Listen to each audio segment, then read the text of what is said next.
Hello everybody, welcome to this third week on stress management. Here in this week's sessions we are going to talk about developing resilience to stress, and in the first module, that is today's module, we are going to understand what your stresses are and how to assess your stress level. But before we start off with the session, I'll tell you about an old joke in psychology and psychiatry. This goes like this, that there's a man who goes for treatment to a psychiatrist for more than 6 months because he has a habit of sucking his thumb. And after 6 months, one of his friends asks him, "So has the treatment helped you?" "Yes, it has." "So you don't suck your thumb anymore?" "Oh no, of course I do, but now I know why."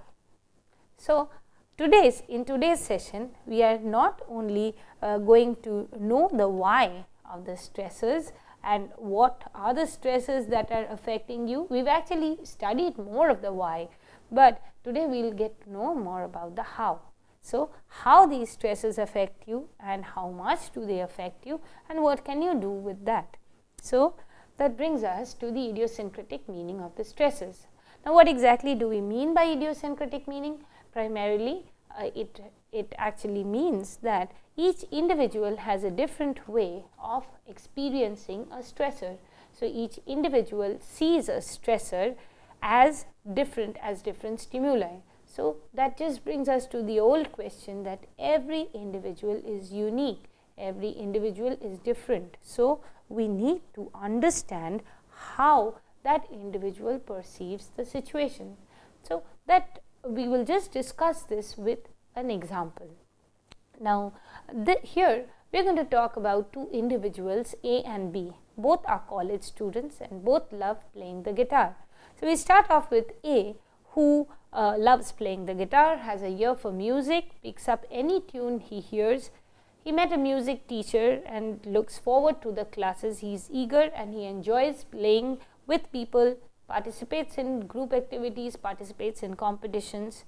So for A, how would he actually appreciate or how would he look towards the guitar sessions or guitar lessons? To him, to A, it would be more relaxing and fun. Now let us look at B. B comes from a musical family. He is also a college student, mind you, of the same age as A. B comes from a musical family where his family can play, his parents, father and brother can play several instruments, and he plays the guitar well, of which he prefers playing the guitar most, and he plays it really well. Now throughout his childhood, he has been going through rigorous sessions and trainings, and he has been criticized and for his mistakes, and after that he really worked hard, he worked well, he improved on his guitar playing and he won several accolades, and then he finally joined the same college as A did. Now both are in the same college, both are facing a competition. So how do you think B is actually going to look towards the competition or look at the competition? For B, which is very contradicting to A, for B the lessons, every performance is a very anxiety provoking situation. So he is extremely stressed during and before a performance, and he vomits several times, and after the performance he becomes ill. So most of the times after the performance he becomes ill. So what is actually happening? Now we see that A and B perceive the sessions, perceive the competitions and the guitar lessons differently. So this just gives us this to enhance this point once again, that a same situation can be stressful for one, and again for the other it may be a harmless one and one of enjoyment and relaxation. Now why is there a difference? Mind you, let me just tell you this, that this case of A and B that I just told you is from a personal experience of the students that I have seen as a psychologist in our college. I am just citing an example from there. So, it is not one of the book, this is very real time, and many of you sitting there and listening to this lecture and going through the slides may feel that yes, I have also gone through this several times, or you've come across somebody who has had these similar problems, and there is a difference in perception between two people because of their early experience, because of the way they have been bred, because of the way they have been punished or appreciated for their work, and that makes them perceive a situation differently. So, for one it may be very stressful, for the other it may be relaxing, as it is to A. Now, this, as we have discussed already, that it is a perception of the situation and the interpretation of the facts. But of course, with A and B we can also bring this point, and you may it may probably be coming to your heads right now that but B actually performs better, because he's been striving hard and he has worked well, and yes, he is definitely ahead of others in his group. So, definitely he is going to do better. So, is that good or bad? It's a fact that his performance will be better, but to what cost? So, he excels, but if this repeated stress happens, then it will take a toll on its health. We have seen that he starts vomiting and often becomes ill after a performance. So, imagine him going through this for several times. You just recall your lecture on chronic stress, and you will realize that if this goes on for a while, then he will suffer from many of the problems that one individual goes through in chronic stress. Now, let us get to the next part of today's session. So, we will start with stress mapping. So, we have seen that the stresses are different for different people, and people give different meaning to a stimulus, and that is why one is a stressor and one is not. Now, we will, to understand this better, we will do the stress mapping. So, this is a technique that you can follow for yourselves, or you can actually practice it on somebody who is going through a lot of stress, or maybe is manifesting symptoms of stress without knowing exactly why. So, first and foremost, before we do stress mapping, we will have to understand some of the terms. So, one, to start off with, it is sensitizing yourself to potential stresses in the environment. So, what exactly is a sensitizing? So, primarily you have to be aware of what are the stresses in your environment. Many times we are not even aware that this is causing stress. So, recall your session on chronic stress. We have seen that there are some individuals, acute stress and chronic stress. We saw that there are some individuals who do not even realize that they are actually getting stressed in the situation, and that is affecting their performance. They feel that it is the external factors or the others who are actually making them stress. Now, we need to first realize what the stresses are in the environment. So, in this case, B might ask himself when it is that he feels stressed, and discover that it is usually before a guitar performance. Most of the times, in the case of acute stress, an individual can actually point out. So, many of you or many people who say that I have a problem in talking in front of the group knows that that is a trigger for a stress response. So, they can actually point it out that public speaking is a problem with me. The next thing is keeping a stress journal or notebook. So, it is a day by day account of when and where the signs of stress appear. So, here this helps in the development of self-control, as it reveals the patterns of stress, those unique configurations of the stressor and response that operate in an individual's life. So, what we need to do here is, if you have a chart of what are the stressors that have been affecting you every day, or how you have been responding to it, we will see how we can do that. Then you know after a week's time that generally what are the times that you are stressed and how do you feel, what are the thoughts that come to your mind, and how, if it's happening on a regular basis on a particular time. So, you know that there is this particular situation or this particular event or this particular individual actually triggers a stress response. So, that will help you to be more in control of your situation and deal with the stimulus. Now, thereafter, the other thing that we could do is the personal stress analysis. This is a method in which you systematically evaluate and interpret the information in the journal. So, we actually have a stress journal, and then we thereafter analyze the information from the stress journal and thereby sort out how to deal with the stressor. So, this analysis, when well grounded in your examination of potential stressors and careful observation of your own behavior, can then serve as the basis for the subsequent development of a comprehensive program for stress management. So, what you are actually doing is, this is more of a self-help technique. So, you have charted down your stressors, and you actually, once you followed it for a few days time or a few weeks time, you actually know what the stresses are and how to deal with it. So, that gives you more control over your stressors.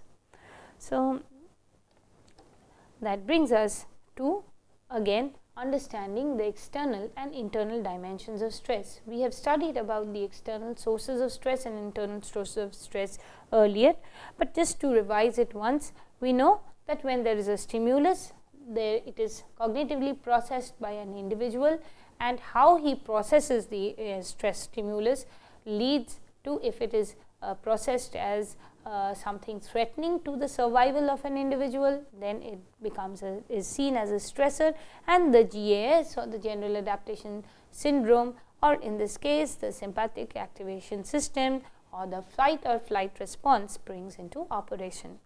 So, just to revise with one example, I see a bear coming, I am running, and I think, okay, why am I running? Because there is a mad dog chasing me. So, I will be stressed. I am running, I think, why am I running? Oh, this is basically because I am participating in a competition, in a race, athletic event. So, I am more excited. So, the processing actually helps the way we are judging the stimulus. If it's in the third side, I think, oh, it's because I'm jogging at morning, then I will not be stressed at all. It will be pretty relaxing to me. Now, to understand the external dimensions of stress, I have taken this down from Schaffer, and you can see this is something that you can follow yourself also. You will see that these are some of the external dimensions that are put down as noise, air pollution, adverse lighting, overcrowding, negative personal interactions, adverse work conditions. If you all are students, if you are a student, then it would be your work condition, or your occupational place would be your classroom or your lab, and major life changes, availability of choices, and rules of living. So, we will just see what are the questions that we need to remember when we are talking of these external dimensions. So, what are the questions you need to ask yourself, or in fact, if you are trying to do this with somebody else, then what are the questions you would ask there. So, when you are talking of the external dimension of noise, some of the questions that you need to ask is, are you working in a noisy environment? Are you especially sensitive to noise? Do you startle easily to response to noises? Are you more relaxed when you are quiet rather than when you are in an active or a noisy environment? Now, for air pollution, again, are you living in the urban or a rural area? So, where you work or where you actually where your occupation is, is it there people are smoking a lot? Do you yourself smoke?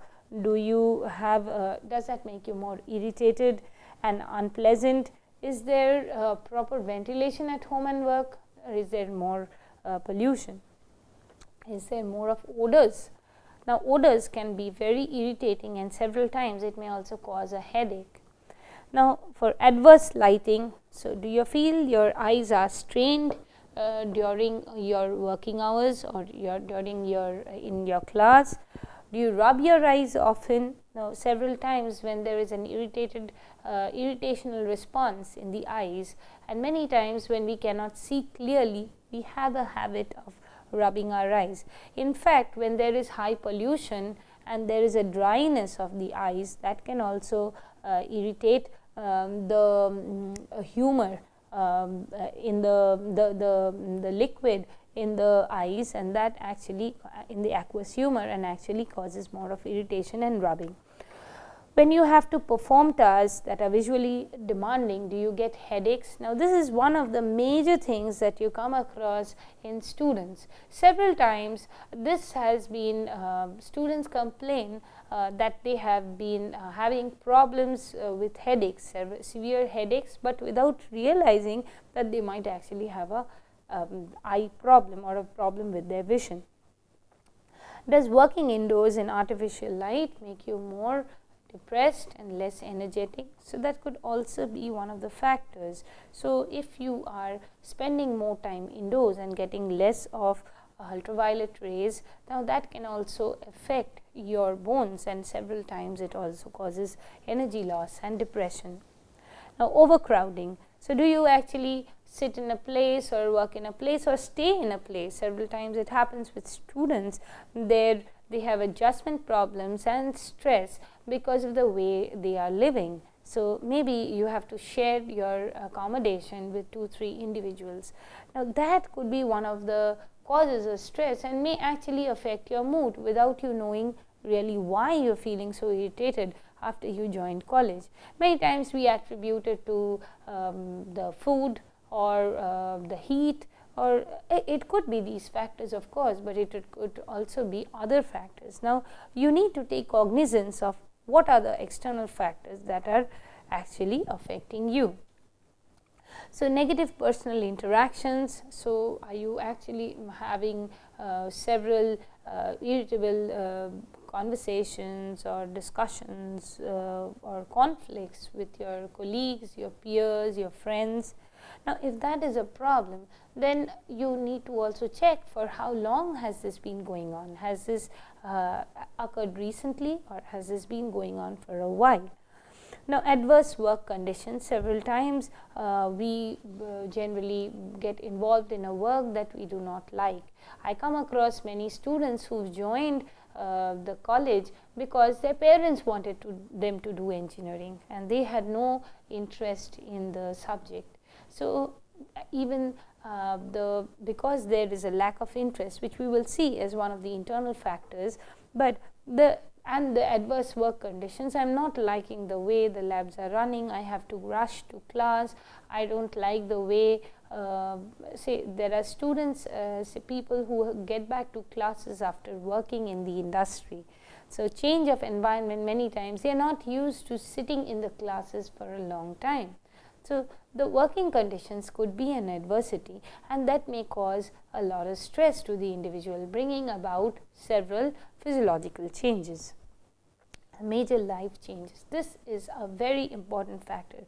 We have talked about the life event scale earlier, and we will talk about it again in the next session, but this is so life changes or life events, recent life events in the 2 years, whether it is a positive change like getting married, moving into a new house, joining a new job, joining a new college, okay, these could be positive events, but then also these changes may act as a stressor.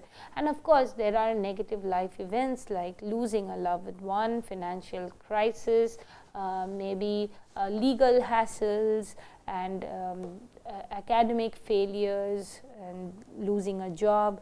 These could act as major life events.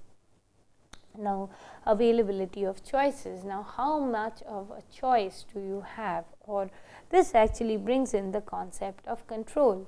So, do you in your workplace or in your occupation?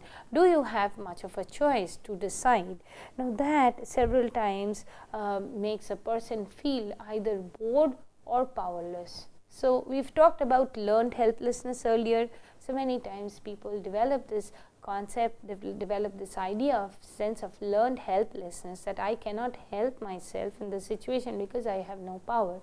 So such people are more stressed than their counterparts.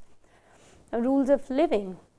This actually, you could ask these questions to yourself and to others whom you are giving this. Do the rules you live by at home or work restrict your life too much? Do you regard those rules as too inflexible or feel trapped by them? Is your expression of your feelings or creativity restricted or stifled by those rules? Now, it is also very important as to who is making the rules. Most of the times for students, these or young adults, or I say adolescents, the rules are made by others, especially adults of the family, or in fact for students it may be in a residential college setting, it will be the administration. But even otherwise, are there many rules that you have actually imposed on yourself and you have to go by them? This may seem a wonder to many of you, but we do come across individuals where they have imposed rules. I am, for the next 4 years, because I want a job at the end of a good job at the end of this term in college, I am not going to do A, B, C, D, E, and these things are imposed on oneself. Many times these also have an impact on your life because it is creating stress. Now, of course, this brings us to the question, so then do we need to have rules, or do we, these are very common problems that we have talked about. So, how can we do without them? So, external stresses or external dimensions of stress cannot be done without. So, here the idea is not to see or not to actually eliminate them from your schedule, or from your life, but the idea is to understand whether these dimensions are having an impact on your stress level. So, you have to, in this checklist, what you can do is you see how many of these yes responses do you give to these dimensions, and you can put in your additional comments or observations. So, the more of the yeses, as you can understand that these are actually having an effect on your stress level.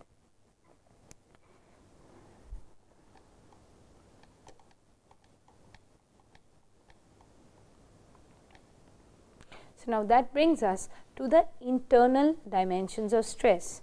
So, here we are talking of the biological factors. So, we start with the nutritional adequacy. So, do you eat irregularly or have an unbalanced diet?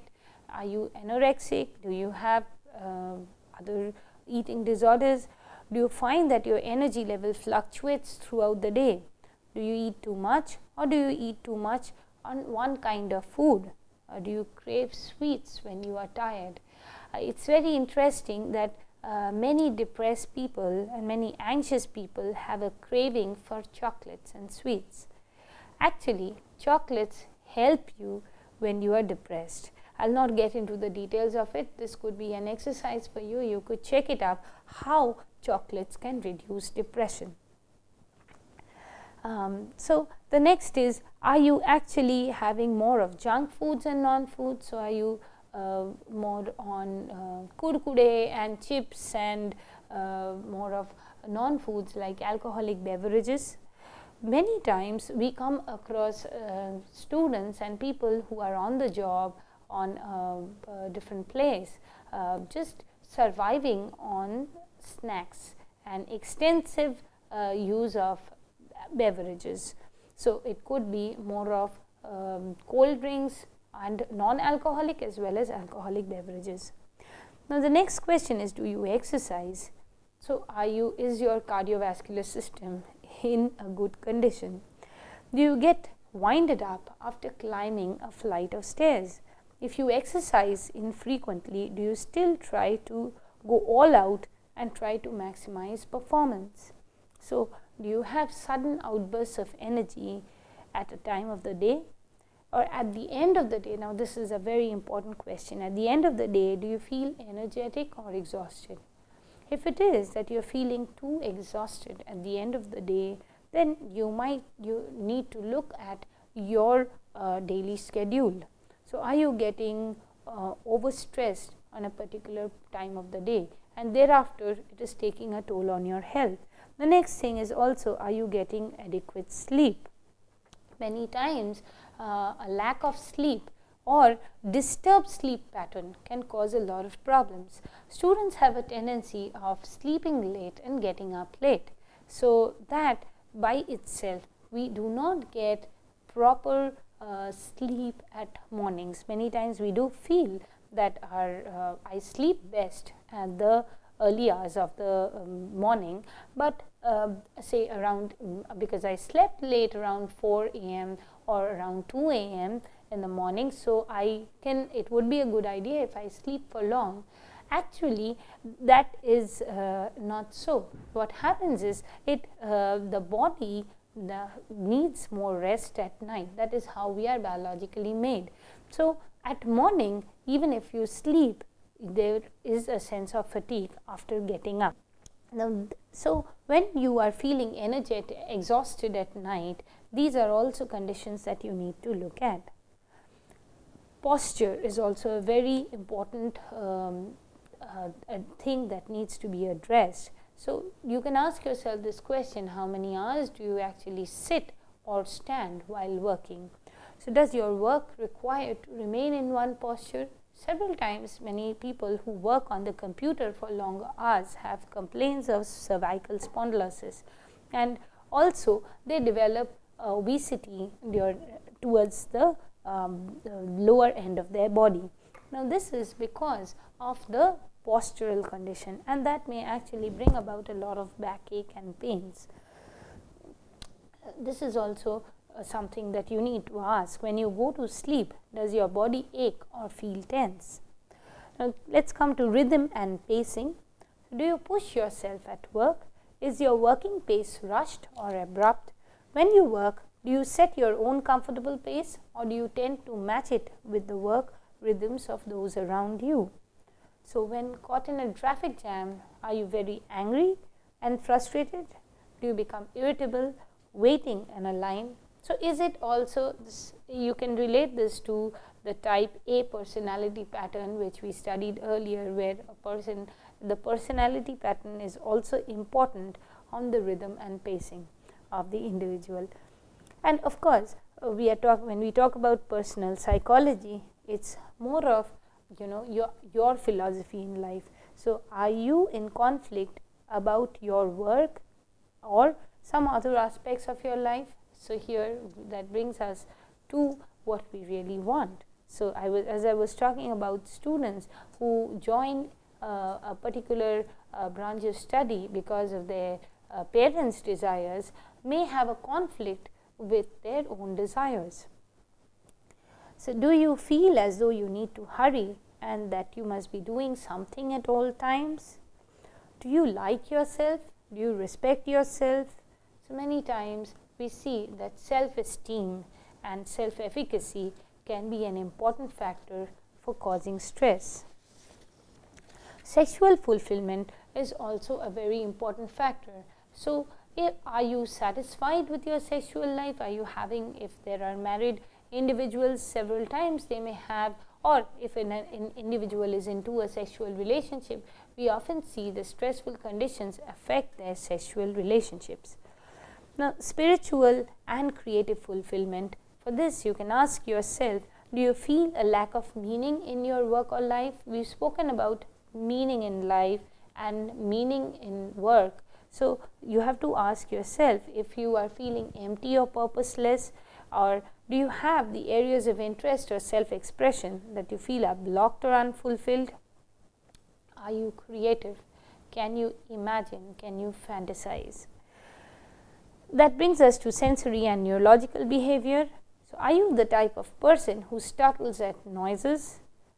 Do you get uncomfortable or motion sick in moving vehicles? Does walking up or down the stairs make you feel dizzy? So, imagine a person who has this problem of vertigo. Think about him working in a place where he has to move up and down the stairs, or actually has to do a lot of work from a high up place. So, that definitely is going to be a stressor for him. So, it is not only the environment would be adequate for him if it was at a lower height. So, even the sensory responses of the individual may work as a stressor. In fact, I have seen a student of architecture who had this problem, and this individual had to climb up into higher places to understand for his job, but that was one of the job demands, to actually assess the plane, but that acted as an immense stressor for him.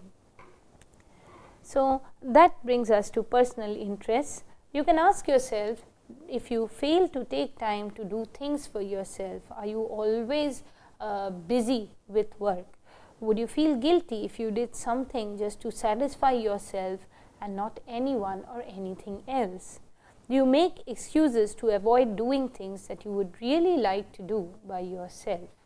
So, are you always irked up to do a lot of work? Now, if on these also, just like the external dimensions, if there are too many yeses and additional comments, you can actually see that these are some of the major areas that you need to take care of. Now, that brings us to the stress analysis. So, how do we do the stress analysis?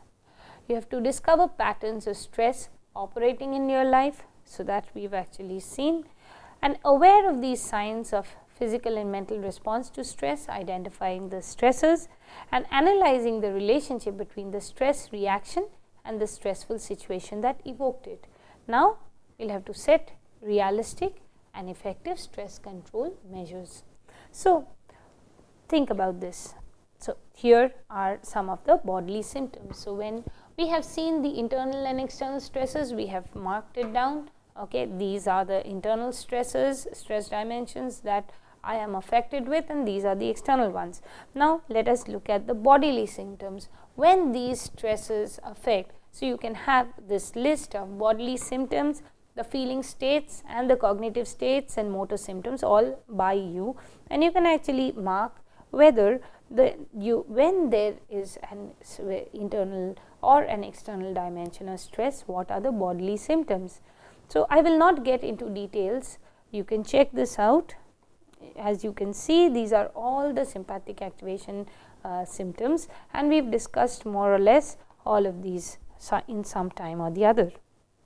Now, these are the feeling states. So, what are the feelings that you are going through during that stressor?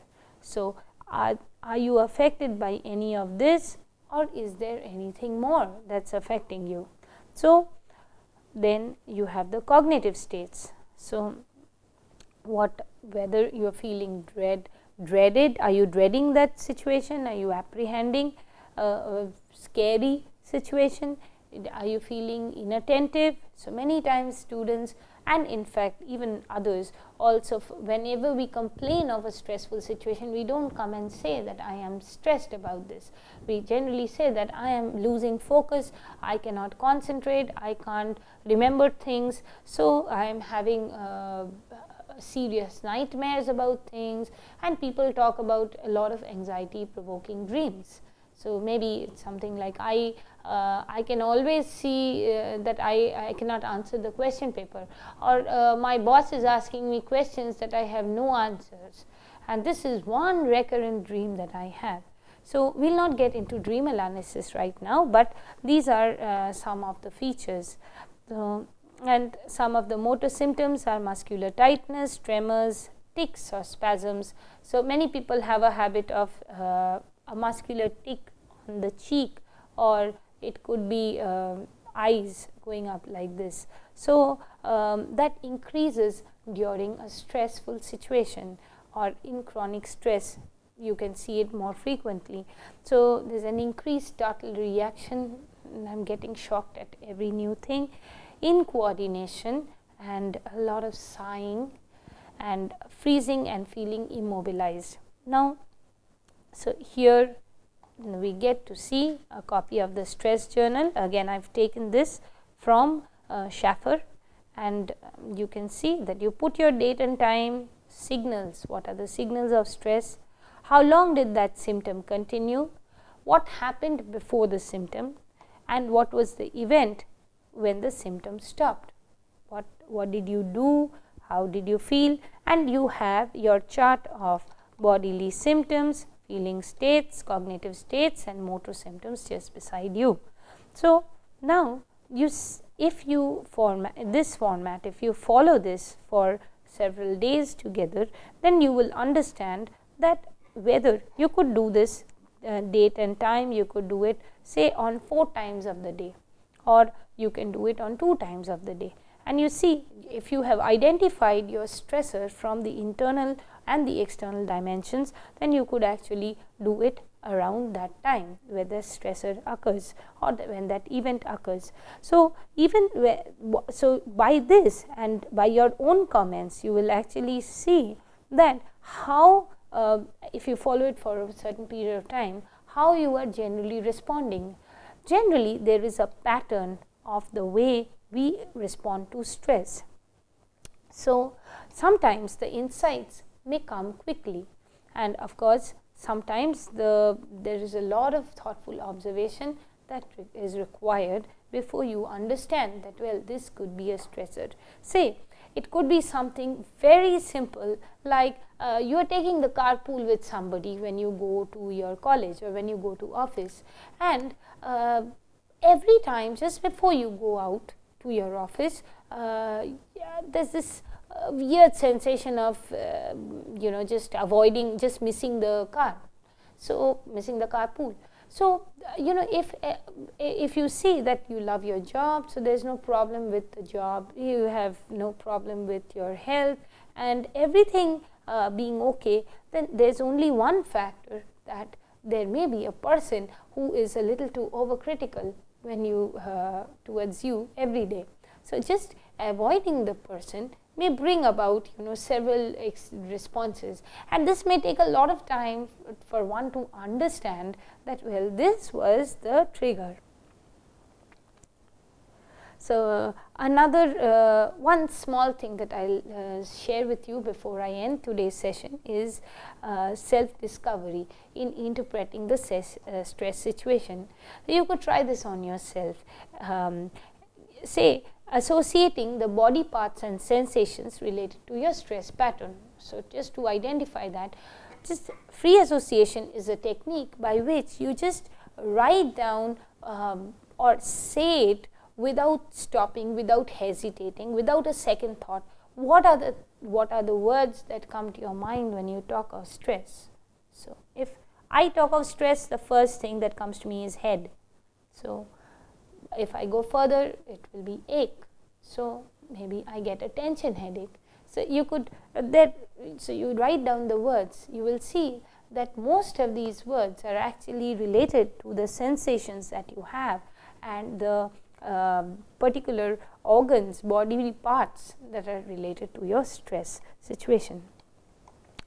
So, that brings us to the end of this session today, and going back to the old joke of the man sucking his thumb, I hope that you have not liked that man. You not only know the why, but you've explored to the how, and now you really know how to deal with the stressor. Thank you.